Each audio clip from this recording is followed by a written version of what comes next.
His name's Magnanimous Decimus Carlridius, and he opens the game here by popping a pony on f3. A world number 1 opening. What does his opponent do? Copycat him. This is Shamsiddin Vokhidov from Uzbekistan. Very talented youngster. We're about to see an absolute technical masterpiece on the board by Magnus Carlsen. Hold on to your seatbelts. Now we see pawn to g3, and of course you carry on copying the world champion if you want to win. Well, world champion Blitz and Rapid. No, c5 breaks the copycat. Magnus Cheddars the bishop. Now the second pony develops into the game, and Magnus castles, keeping his coach proud. How much does this guy look like Peter Heine Nielsen? Is he in disguise? And now e5 played. What a horrible hole it leaves behind, but fear not. Magnus goes d3, and now we get the third dragon rampaging down the board, supported by Daenerys here, stumbling over my words,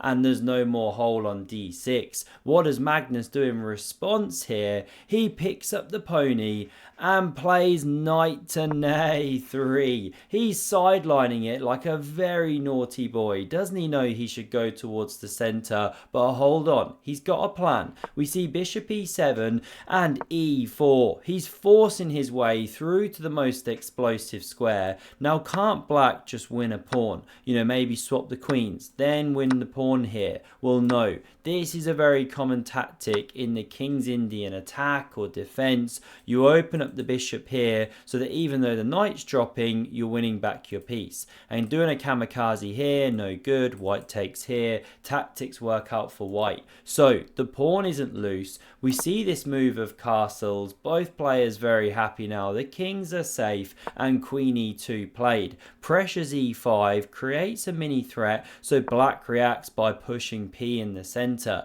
gifting Magnus the square. But there's no time to go b5 because e5's under fire. Queen c7 therefore necessary, and wham, Magnus secures the outpost. He's a happy camper. a6, hang on, there's a big bad bear on the way, but no. a5 locks down that campsite. b6 well under control, and so black just carries on calmly with the development. Love when the clergymen are stacked like that, firing in each direction, like ready to vote for the next pope. b3 played, lovely light squared formation, supports the knight, and hang on, gets a bit frisky. Vokhidov forgets which way to move his pieces, or does he? The f-pawn is about to be unleashed, but Magnus actually gets to the punch first. We see bishop d2, split rooks no good, get them connected.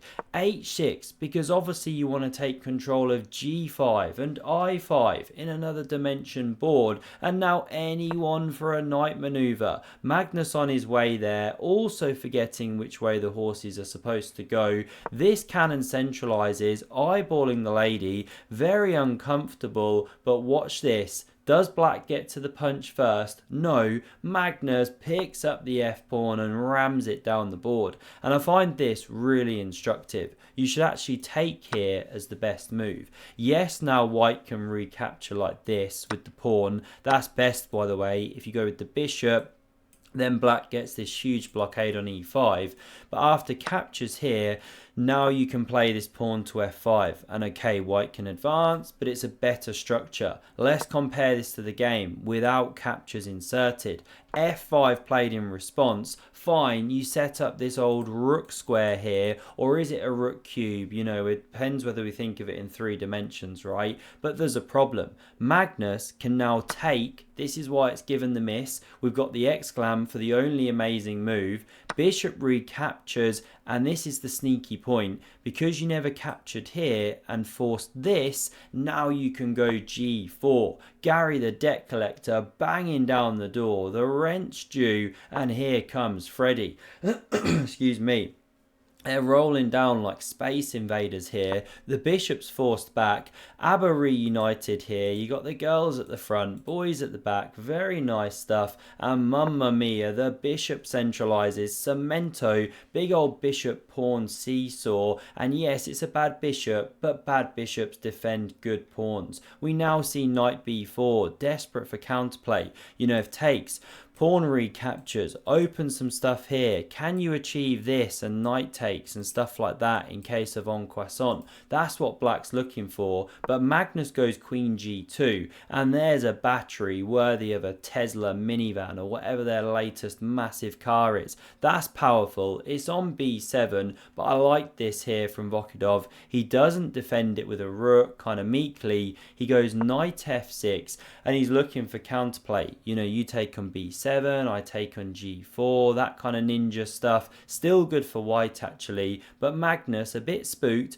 doesn't play takes on b7 or g5, the most optimal moves. He goes h3 here, defending that chain, and now this knight here gets chance to chop on e4. And another instructive moment, because queen takes looks so natural, but presumably Magnus was spooked by bishop d5. Supported by the knight, the queen's actually trapped in jail, falling for the board, except for the fact that you can take on e5. So bishop d5 not immediately possible, but let's say you do this, defend the pawn, then it's on the way. It forces bishop takes here, not ideal. So Magnus correctly takes with the pawn. Really instructive moment. Takes control of d5. Does give black some counterplay in future though. Rook d8 starts looking for those themes. Magnus now apparently should go king h2 or rook b1. Obviously bro, but he goes queen g3 here, targeting the e5 pawn, and now this move is played. Not best, apparently queen c6, the slightly more accurate move, but fine, looks logical. Weakens, shatters the pawns, but here Vokhidov doesn't take advantage of it. Immediate queen c6 best. Then there's this bishop h4 move. I'm trying to work that out. Why would you not just capture? Now I'm getting mixed up. Either way, queen c6 not on the board. Sometimes the Silicon Overlord just completely throws you with the suggestions. Instead, we see the immediate bishop to g5 here. Looks natural after takes, pawn recaptures to blockade that pawn formation, but rook f2, Magnus now in the driving seat because he's covering the black invasion points, and he's the one with the options later to rumble the pawns. And this next phase of the game is just stunning. Absolute exquisite, like a boa constrictor. Watch how Magnus starts suffocating the enemy. Now he could have defended that pawn, I should have said, but he doesn't. He sets this trap here. Go ahead, take my pawn, and Shamsiddin falls into it hook, line and sinker. Best is d3 here. That's the way to go for counterplay immediately. This one is played, however, given the blunder marks, because now Magnus can pounce. He takes on g5, hits the queen, it moves back, and he now gains access to e6. Now is this just a blunder, or is black looking for the counterplay with these pawns? We'll never know, but either way Magnus doesn't now hop in to win the exchange, which is the best move. Instead, he plays for the control, starts with queen h4, threatening mate in 1, so queen h6, the best move by miles, excuse me. Now we see the queens leave the board. Magnus, of course, absolutely buzzing, loves himself a queenless endgame, right? And still, he doesn't go for knight e6. Top move of the engine, but second move, by not that far, is this one. And I think this is just incredible chess, because Magnus wants the control, right? Sure, he could win an exchange, but then things get a little bit fruity through the center with the pawns and that sort of thing. So he plays for this absolute monster grip, hits this pawn here. We see d3 played first, not yet covering, threat to take here. So Magnus pushes, kicks the knight, knight c2, and now this took me such a long time to work out. You know, why not go rook b1, hit this pawn here? Well, then knight a3 comes, you hit the rook, and you pick up on c4. Big pawn to lose, because then this kind of stuff starts rumbling. Okay, rook b1 not ideal. Why not rook a2? Looking for this one here. Well, then there's knight e3. Hits the c pawn and prepares to push, and you're picking up tempo. Magnus, realizing this stuff, goes rook a4 immediately, covers the pawn, covers these knight hops, and watch this kind of web that he now weaves around the knight. It's incredible. Rook c8 is played to cover that one, just running it back one move, apparently h5 best, obviously.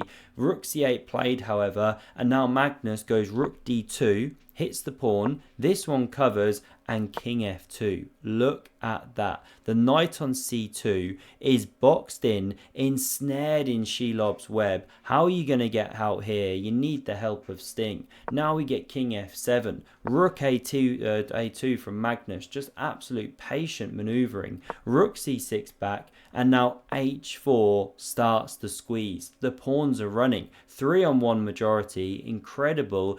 b6 looks for the counterplay. Magnus takes on Croissant. We see rook recaptures here, and g5 just advancing down the board. hg, and now what to do? c5 is about to drop. d3 is tender.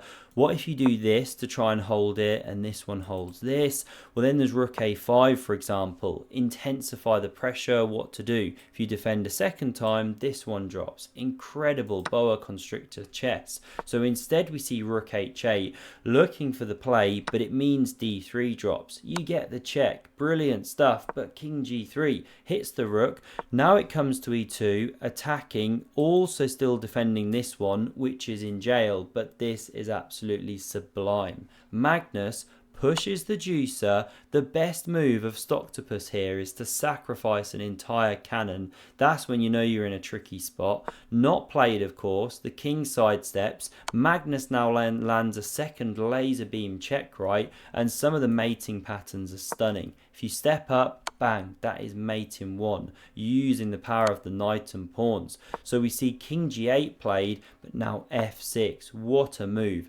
Leaves the knight hanging, threatens rook d8, check and mate, using these foot soldiers here. Very powerful on the 6th rank. So the rook comes back to cover that one, but now Magnus checks. King f8 played, and the knight just charges in, preparing to close the trap. We see this rook activate. What if you step this way? Well, then there's different mating patterns. Here's one. Doesn't really matter which way you go. All roads lead to Rome. This is one sample line. If you go in this direction, you get the same thing, plus using the pawn to deliver the mate in some of the lines. So instead, we don't see the king sidestep. We see rook b1 for activity, but now check. The king goes, and Magnus closes the trap. That is a checkmate on the board. Absolutely stunning. And this is the result of the tournament. He took it as per usual, right? He won it last week as well. He's on a storming run right now, and this is the early one. Late Title Tuesday taking place right now as I'm recording. I hope you enjoyed. Do unsubscribe if you did. Don't forget to smash dislike and never share with your friends. Thanks a lot, and see you soon.